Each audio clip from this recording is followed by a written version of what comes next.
Do you miss your grandmother? I do actually, yeah, I do miss my grandmother.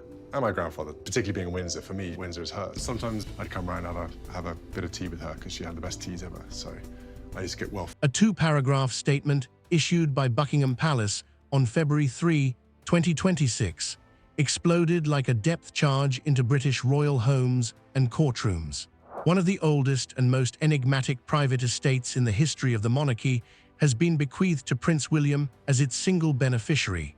Something older, something concealed, something that Queen Elizabeth II had been guarding for years. Not Sandringham, not Balmoral, not Windsor. The rage within the royal gates was unlike anything staff had seen in a generation when Camilla and her son, Tom Parker Bowles, learned what had been moved and what had been purposefully kept hidden from them. This is the narrative of each estate, clause, and conflict. From Tom Parker Bowles' failed business plans to the Queen's handwritten covenants, Camilla watched in silence as Prince William signed away her dreams for all time. This is not merely a tale of inheritance.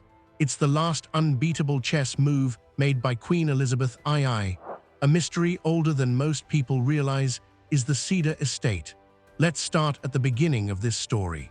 King George VI, confronted with the existential uncertainty of wartime Britain, discreetly bought an estate nestled deep within the Chiltern Hills, straddling the border between Oxfordshire and Buckinghamshire, not in 2026, but in 1944, during the deadliest phase of the Second World War. Known as the Cedar Estate, it was intended to vanish as soon as it was purchased. No public media coverage, no royal registry listing, and no formal recognition. For more than 80 years, the Cedar Estate was only mentioned in the hushed tones of senior courtiers. It was a secret estate that was guarded by those who were aware of it. The first question you should be sitting with is this one. For 8 decades, why would the royal family keep a secret estate? What was inside that required that degree of secrecy? The response was included in the internal briefing notes that were distributed to Royal Correspondent Guild members early on February 3, 2026. Even the most experienced royal historians were briefly stunned by what those documents detailed. A private chapel on the Cedar Estate has an engraved memorial crypt that lists members of the royal family who fought in War 186 oak trunks containing private wartime correspondence and private royal communications are kept in archive vaults. 72 previously undisclosed royal pictures, including oil paintings of Princess Margaret and King George VI that had never been seen before. Perhaps most remarkable of all are 14 sealed audio recordings of Queen Elizabeth II speaking privately with Charles de Gaulle, Ronald Reagan, Nelson Mandela, and Winston Churchill. In a single, memorable sentence, an archaeologist who had worked in the royal archives for decades characterized the collection. He said that this was not a historical museum. It was the unadulterated, unrefined architecture of royal memory, a glimpse into the innermost thoughts and feelings of the crown heirs. What makes this even more important now? Prince William had been discreetly visiting the Cedar Estate on weekends between 2017 and 2021, not as a ceremonial guest or tourist.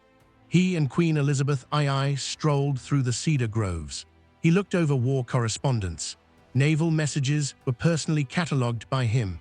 Hundreds of letters from soldiers in World War II were refiled by him. He even fixed the archive chamber's moisture control systems. This was not an appearance-based responsibility. Stewardship by conviction was what this was. A handwritten comment discovered within the Covenant Trust also caught Queen Elizabeth II's attention. These are the words she pennied: "He will receive more than just the throne. The hush that kept it safe will pass to him." Those were not random words. They were a proclamation.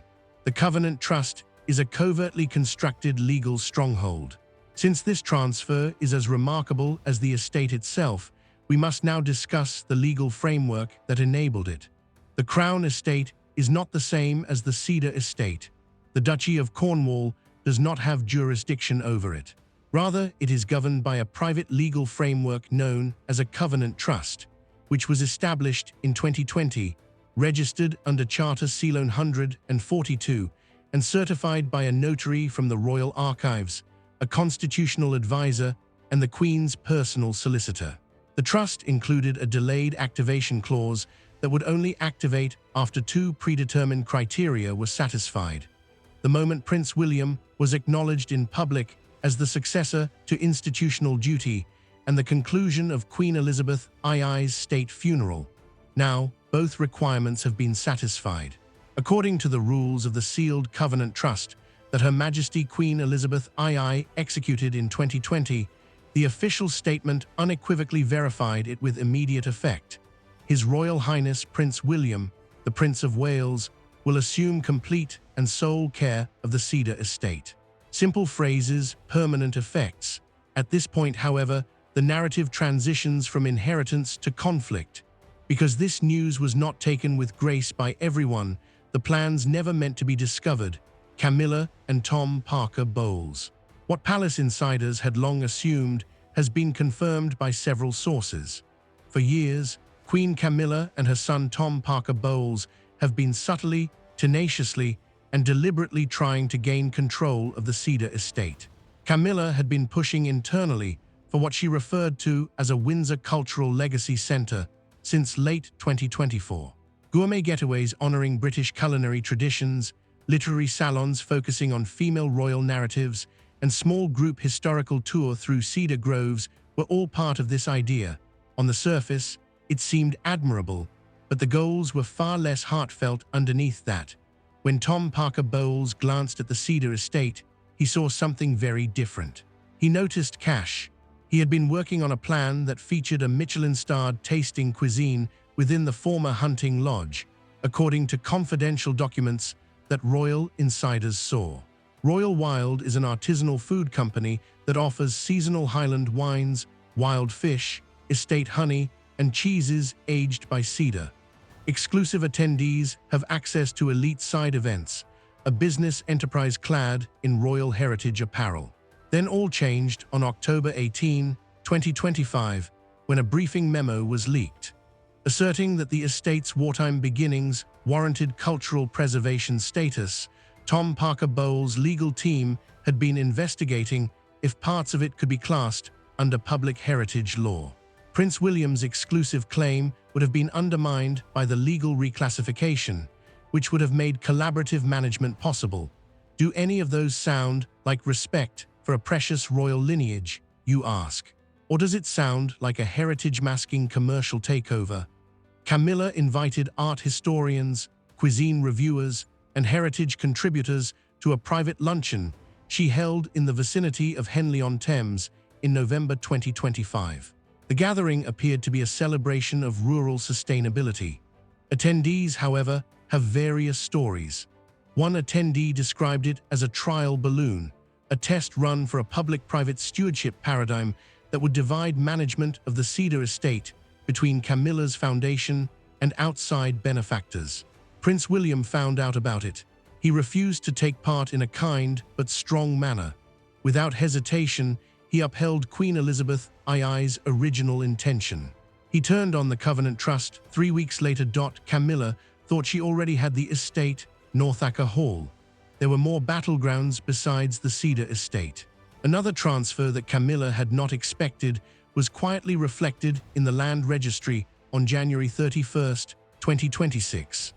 Northanger Hall is a 1,200-acre historic estate surrounded by rolling hills in Berkshire and an old hedge in Wiltshire. During Queen Elizabeth II's rule, this little-known royal hideaway had played host to delicate diplomatic meetings and hunting weekends. According to business estimates, it was a highly strategic royal asset because of its 800-year legacy, agricultural revenue, and unused licensing rights. The timing of the Northanger Hall transfer is what makes it noteworthy.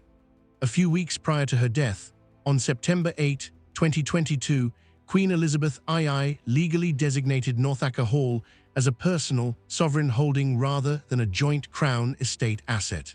Instead of transferring it through institutional succession, this made sure she could do so privately through her will. "Let Northanger stay with the child who bears the burden of our future," she wrote in Appendix R3. "Let it be a sanctuary rather than just a place to stay." Prince Charles, who is now King Charles III, and Princess Anne were both excluded from the decision. Like a stone dropped into still water at midnight, the ripples through the inner royal circle were instantaneous and silent. The personal relocation was carried out in complete secrecy and was the first of its sort since Queen Victoria's Highland reallocation in 1872, according to palace archivists. During the codicil, just 2 living witnesses were present: Sir Alastair Denholm, the late Queen's legal advisor, and Lady Sarah Chatto. 3 words, "For the reign after me," were written on the exterior of the sealed envelope. Camilla, however, had not been idle. By 2023, she and Tom Parker Bowles had been quietly pushing to include Northanger Hall in a royal culinary heritage project, according to leaked documents from a palace assistant.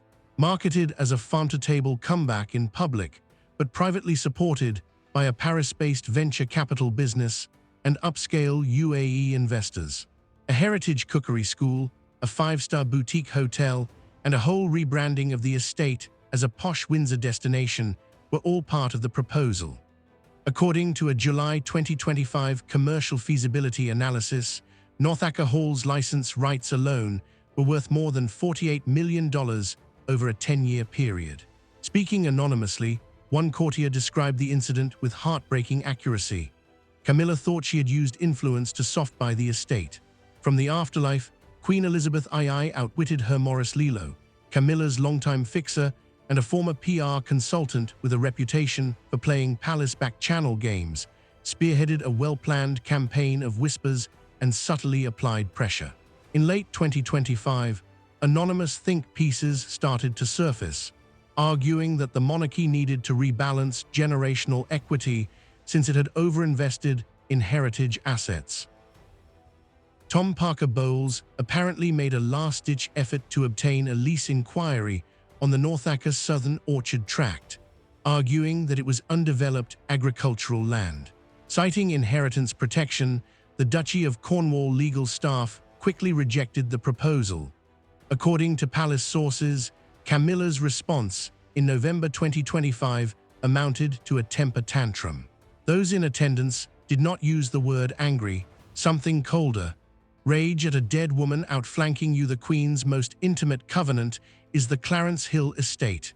We have now reached what might be the most poignant part of this remarkable tale. At Windsor's Oak Room, Princess Anne performed a forensic examination of Queen Elizabeth II's personal letters in the middle of January 2026. She found a codicil that was unlike anything the family had ever seen, folded 3 times and enclosed in a leather folio with the mark W. William George on it. The Clarence Hill estate is located 4 miles from any major road and is only reachable by a secluded, discreet driveway tucked away in the Chiltern Hills. Designed as an off-book reserve for direct heirs, the property was discreetly acquired by King George VI in 1947. It was shielded from Parliament, public scrutiny, and the flow of royal funds. Clear, straightforward, and purposefully personal, the Queen's instruction was written in her own hand.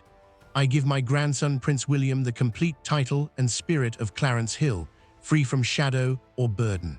Let it stay out of the Crown estate, unaffected by scandal or politics. This land is not a commodity, it is a covenant. Protecting the moral line of succession is its goal.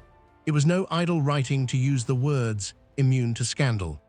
According to sources, the Queen had become extremely cautious of public disputes between Prince Andrew and Prince Harry's erratic media endeavors. Queen Elizabeth II believed that her legacy required moral protection, a space free from rumors, money, or disorder. The moral compass and dynastic compass of Prince William and Catherine, Princess of Wales' destiny, would be Clarence Hill. As the dust settled behind the palace walls, one truth became impossible to ignore. What the world had just witnessed was not simply a royal inheritance. It was a strategy decades in the making. 4 years, the late Queen Elizabeth II had quietly observed the shifting tides inside the monarchy, ambitions rising, alliances forming, and power quietly changing hands. And in her final acts, she ensured that the pieces of the royal board would fall exactly where she intended. The estates, the covenants, the sealed letters, and the hidden clauses were never just about land or wealth. They were about safeguarding the future of the crown. By placing these historic holdings in the hands of Prince William, she was doing more than rewarding loyalty. She was securing the next chapter of the monarchy itself. While tensions simmered quietly behind palace gates, one thing was clear. The Queen's final move had already been made, and there was no reversing it. And now, with Catherine, Princess of Wales, standing beside the future king, the responsibility of protecting that legacy rests firmly with the next generation. But in the world of royalty, where tradition, power, and secrets intertwine, one question still lingers in the shadows. Was this truly the end of the Queen's master plan, or only the beginning of a much larger royal mystery? If you want to uncover more hidden stories from inside the royal family, make sure to like the video, subscribe